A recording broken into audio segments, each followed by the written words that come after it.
Friends, நம்ம இன்னைக்கு பார்க்க போகிறது சிக்கன் பிரியாணி. வாங்க அது எப்படி செய்யலாம்னு பார்த்துக்கலாம். இந்த போறப்பு தான் நல்லா ருசிச்சு சாப்பிட கிடைச்சது. 1/2 கிலோ சிக்கன் எடுத்து நல்லா வாஷ் பண்ணி வச்சுக்கிறேன். அதுக்கு அப்புறம் இந்த பாஸ்மதி ரைஸ் தான் 1/2 கிலோ எடுத்து ஊற வச்சுக்கலாம். இதில் போட்டு நல்லா ஒரு 3 கழுவி நல்லா ஊற வச்சுக்கலாம். ஃபஸ்ட்டு இதுதான் அரிசியை 3 கழுவி நல்லா ஒரு தண்ணி ஊற்றி ஊற வச்சுருக்கோம். இது உரமாக இருக்கட்டும்.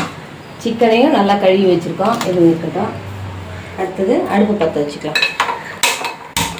குக்கரை வச்சாச்சு. இது 100 ml கிளாஸு. இதில் 100 ml எண்ணெய் ஊற்றிக்கலாம். ஃபஸ்ட்டு நான் ரைஸ் பிராண்ட் ஆயில் தான் யூஸ் பண்ணுறேன். நீங்கள் எந்த ஆயில் வேணாலும் யூஸ் பண்ணிக்கோங்க.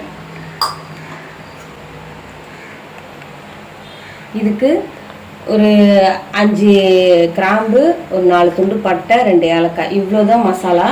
இதை போட்டுக்கலாம். ஃபஸ்ட்டு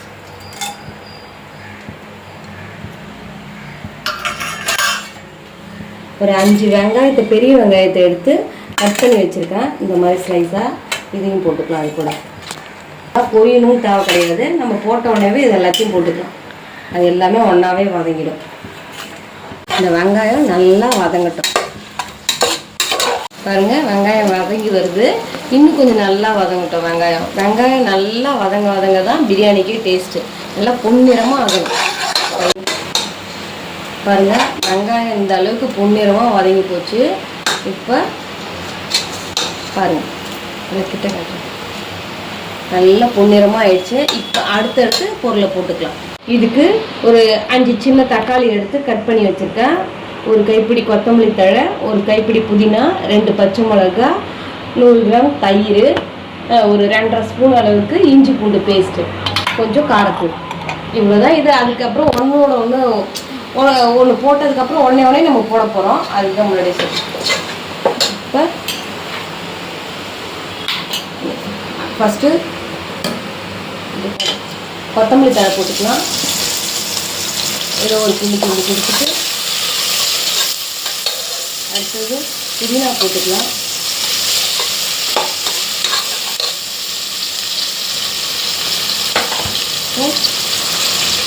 இஞ்சி பூண்டு பேஸ்ட்டு ஒரு 2.5 ஸ்பூனு,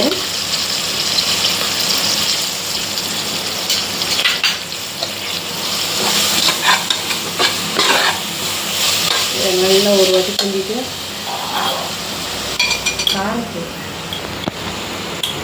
காரத்தூள் ஒரு 1/2 ஸ்பூன், இந்த அளவுக்கு போதும்.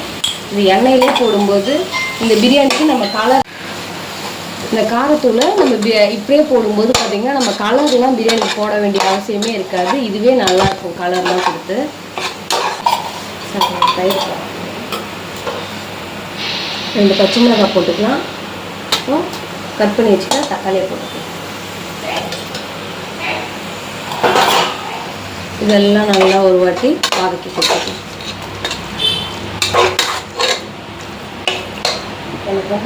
தயிர் அப்படியே ஆட் பண்ணிக்கலாம். 100 கிராம் தயிர். இது 100 கிராம் கிளாஸில் எடுத்து வச்சுருக்கேன். 100 கிராம் தயிர். இது இப்போ நல்லா எல்லாம் ஒன்றோட ஒன்று ஒரு 5 நிமிஷம் நல்லா வதங்கட்டும். நல்லா வதங்கட்டும். இதில் நம்ம கரம் மசாலாலாம் எதுவுமே போட போகிறதில்ல. அப்படியே பிரியாணி சூப்பராக இருக்கும். பாருங்கள், நல்லா வதங்குது. நல்லா தக்காளி மசிட்டோம். அதுக்குள்ளே நம்ம என்ன பண்ணிக்கலாம், இது நம்ம செய்ய போகிறது வடி பிரியாணி. அதனால் என்ன பண்ணலாம், நம்ம இதில் ஒரு 1.5 லிட்டர் அளவுக்கு தண்ணி வச்சு இந்த பக்கம் அடுப்பு பற்ற வச்சு அதில் எடுத்து வச்சுக்கலாம்.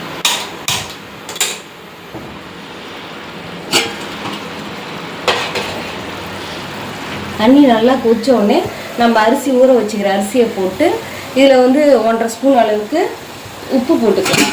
ஏன்னா வடிச்சு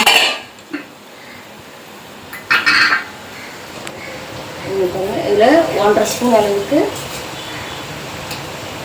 உப்பு போட்டு இது நல்லா கொதிக்கட்டும். கொதிச்சதுக்கப்புறம் அரிசியை போட்டு ஒரு 1/2 பாயிலில் எடுத்து வடிச்சிட்டு அதுக்கப்புறம் தான் நம்ம பிரியாணி கூட சேர்த்துக்க போகிறோம். இதுக்கு ஒரு 1/2 ஸ்பூன் அளவுக்கு உப்பு போட்டுக்கலாம். உப்பு போட்டு லைட்டாக வதக்கி விட்டுக்கலாம். உப்பு போட்டோன்னா சீக்கிரமாக வதங்கிடும். பிரியாணி நம்மளுக்கு சீக்கிரமாக ரெடி ஆகும்.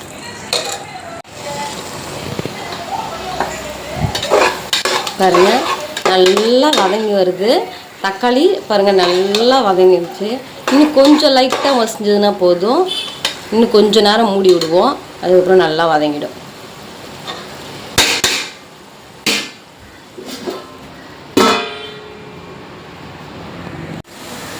இப்போ பாருங்கள் தக்காளியில் நம்ம போட்டிருந்தோம், நல்லா வதங்கிடுச்சு. நல்லா பாருங்கள் அப்படியே கிரேவியாட்டம் நல்லா வந்துடுச்சு. இந்த மாதிரி இன்னும் லைட்டாக வதங்கட்டும். அதுக்குள்ளே கொஞ்சம் நேரம் மூடி விடுவோம். பாருங்கள் நல்லா வதங்கிடுச்சு, கிரேவி நல்லா ஆயிடுச்சு. இப்போ என்ன பண்ணலாம், இல்லை ஒரு 200 கிளாஸ் அளவுக்கு தண்ணி ஊற்றிக்கலாம். 1/2 கிலோவுக்கு 200 தண்ணி போதும். நம்ம இந்த தண்ணியே போதும். இதில் ஃபஸ்ட்டு தண்ணி கொதிக்கட்டும். தண்ணி ஊற்றி ஃபஸ்ட்டு நல்லா இது ஒரு கொதி வரட்டும். அதுக்கப்புறமா தான் அடுத்தது இது இப்போ மூடி விட்டுடலாம். மூடி விட்டு இது கொதிக்கட்டும். அதுக்குள்ளே நம்ம என்ன பண்ணலாம், இந்த பக்கம் நம்ம ஒலை போட்டு வச்சுருக்கோம். அது பாருங்கள் ஒலை போட்டு நம்ம 1.5 ஸ்பூன் அளவுக்கு இதில் உப்பு போட்டிருந்தோம். இந்த உப்பு ஒரு வாட்டி செக் பண்ணிக்கலாம்.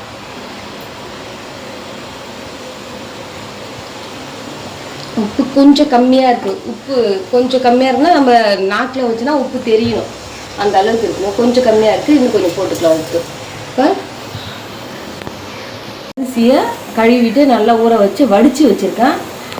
தண்ணி ஃபுல்லாக இருத்து வச்சுருக்கேன். இப்போ இந்த அரிசியை வந்து இதில் சேர்த்துக்கலாம். இந்த மாதிரி வடித்து செய்யும்போது பிரியாணி ரொம்ப டேஸ்ட்டாக இருக்கும். நீங்கள் இதை ஒரு வாட்டி செஞ்சு பார்க்கணும் எல்லாருமே.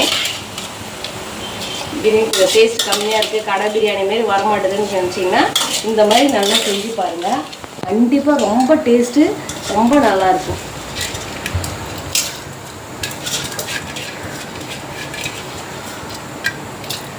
இது இப்போ போட்டுட்டதுக்கப்புறம் ரொம்ப நேரம் வேகக்கூடாது. அரிசி கொஞ்சம் நீட்டாக வெந்து கொஞ்சம் லைட்டாக அமுங்கும். 2 நிமிஷம் போதும், அந்த அளவுக்கு போதும். இது இப்போ கொஞ்சம் ஒரு 2 நிமிஷம் வேகட்டும். கிரேவி பாருங்கள் கொதிக்குது. இந்த ஸ்டேஜில் நம்ம வாஷ் பண்ணி வச்சுருக்கோம்ல அந்த சிக்கனை போட்டுக்கலாம். ஃபஸ்ட்டே போட்டு நம்ம வதக்கணும்லாம் தேவை கிடையாது சிக்கனை. இந்த மாதிரி போடும்போது தான் சிக்கன் வந்து கரெக்டான பதத்தில் வெந்து வரும். உப்பு காரம் எல்லாமே அதில் நல்லா ஏறி நல்லா வெந்து வரும். இப்போ இதில் ஒரு 2 நிமிஷம் கழிச்சு நம்ம உப்பு காரம் புளிப்பு எல்லாமே செக் பண்ணிக்குவோம். அப்போ தான் வந்து ஏதாவது கம்மியாக இருந்ததுன்னா அந்த ஸ்டேஜில் நம்ம போட்டுக்கலாம். ஆனில் இருக்குது. இப்போ ஒரு 2 நிமிஷம் ஆச்சுன்னா போதும். நல்லா கொதிக்க பாருங்க, நல்லா கொதிக்குதா? இந்த ஸ்டேஜில் நம்ம சிம்மில் வச்சுருவோம். சிம்மில் வச்சு ஒரு 5 நிமிஷம் கொதிக்கணும். அப்போ தான் வந்து சிக்கன் வந்து சிம்மில் இருக்கும்போது கொஞ்சம் கரெக்டாக வேகட்டும். 5 நிமிஷம் கழிச்சு மறுபடியும் ஓப்பன் பண்ணிக்கலாம். 5 மினிட்ஸ் ஆயிடுச்சு. இப்போ வந்து நம்ம சிக்கன்லாம் போட்டு எல்லாமே போட்டுட்டோம். இப்போ இந்த ஸ்டேஜில் நம்ம உப்பு காரம் புளிப்பு எல்லாமே செக் பண்ணிக்கலாம். ஏதாவது கம்மியாக இருந்ததுன்னா கொஞ்சம் ஆட் பண்ணிக்கலாம். செக் பண்ணி சொல்கிறேன்.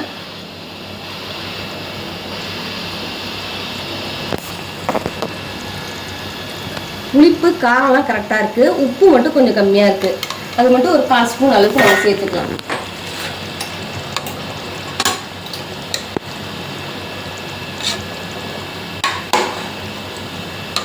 கால் ஸ்பூன் அளவுக்கு உப்பு மட்டும் கொஞ்சம் சேர்த்துக்கலாம்.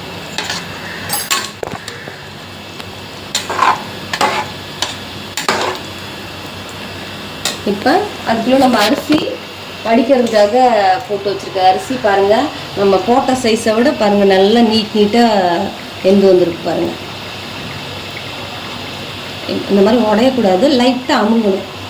லைட்டாக அமுங்குச்சுன்னா இந்த பதம் தான் கரெக்டாக இருக்குது. இன்னும் 1 நிமிஷம் வேக விட்டு எடுத்து வடிச்சிக்கலாம். ஆஃப் பாயிலில் தான் வடித்து இதில் ஆட் பண்ண போகிறோம். இன்னும் 1 நிமிஷம் இருக்கும் பாருங்கள். நல்லா அமுங்கிடுச்சு.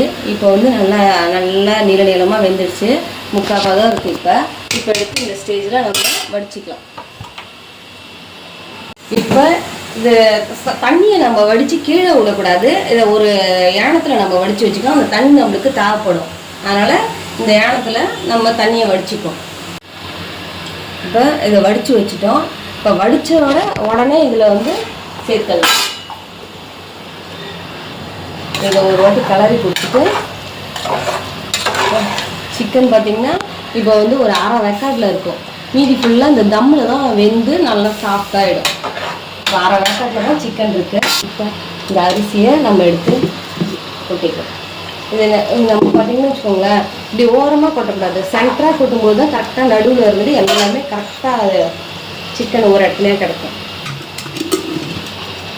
இப்போ பார்த்தீங்கன்னா தண்ணி பத்தாத மாதிரி இருக்குது. நம்ம அதுக்காக தான் இந்த தண்ணியை வடித்து வைக்க சொன்னோம். இப்போ எந்த அளவுக்கு தண்ணி வேணுமோ சாதத்துக்கும் தண்ணியும் ஈவனாக வரணும். அதுக்கு தேவையான அளவுக்கு நம்ம தண்ணி ஊற்றிக்கலாம். இப்போ பாருங்கள், தண்ணிக்கும் அரிசிக்கும் ஈவனாக இருக்குது. இந்த ஸ்டேஜில் நம்ம என்ன பண்ணலாம், மூடி விட்டுடலாம். ஒரு தட்டை வச்சு மூடி ஆன் பண்ணி ஆனில் வச்சு ஒரு இந்த வடித்து வச்சுருக்கோம்ல அந்த தண்ணி வெயிட்டை எடுத்து இது மேலே வச்சிடலாம். வெயிட்டை வச்சுட்டு ஒரு 15 நிமிஷம் இது ஃபஸ்ட்டு ஒரு ஆனில் வச்சுருக்கோம்ல இது ஒரு பக்கம் ஆவி வரும். ஆவி வந்தோடனே நம்ம சிம்மில் வச்சு 15 நிமிஷம் சிம்மில் அப்படியே வேகட்டும். அதுக்கப்புறம் ரெடி ஆகிடும் பிரியாணி. பாருங்கள், ஒரு 3 நிமிஷம் ஆச்சு. தண்ணி கொதிச்சு நல்லா ஆவி வர ஆரம்பிச்சிருச்சு. இந்த ஸ்டேஜில் நம்ம சிம்மில் வச்சிடலாம். இதோட சிம்மில் தான் இது வந்து ஒரு 1/4 மணி நேரம் 15 மினிட்ஸ் சிம்மிலே வேகட்டும். அதுக்கப்புறம் பிரியாணி ரெடி ஆகிடும் பாருங்கள், சூப்பராக. 15 மினிட்ஸ் ஆகிடுச்சு. அவங்க எப்படி இருக்குதுன்னு பார்க்கலாம். பிரியாணி இறக்கி வச்சுக்கலாம்.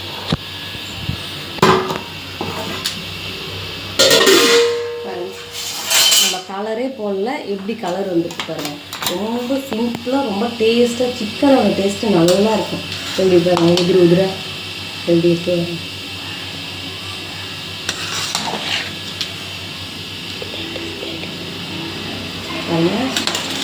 இப்படி ஓரத்தில் இருந்து தான் நம்ம பிரியாணி எடுக்கணும். அப்போ தான் எதுவுமே உடையாமல் கரெக்டாக கறி பீசஸோடு நம்ம கரெக்டாக எடுத்துக்கலாம். இப்படி எடுத்து இப்படி லைட்டாக இப்படி ஷேக் பண்ணி கொடுத்துக்கலாம். அப்படின்னா எல்லாமே மிக்ஸ் ஆகும். ஏன்னா நம்ம அடியில் நம்ம எல்லாத்தையும் போட்டு மிக்ஸ் பண்ணல.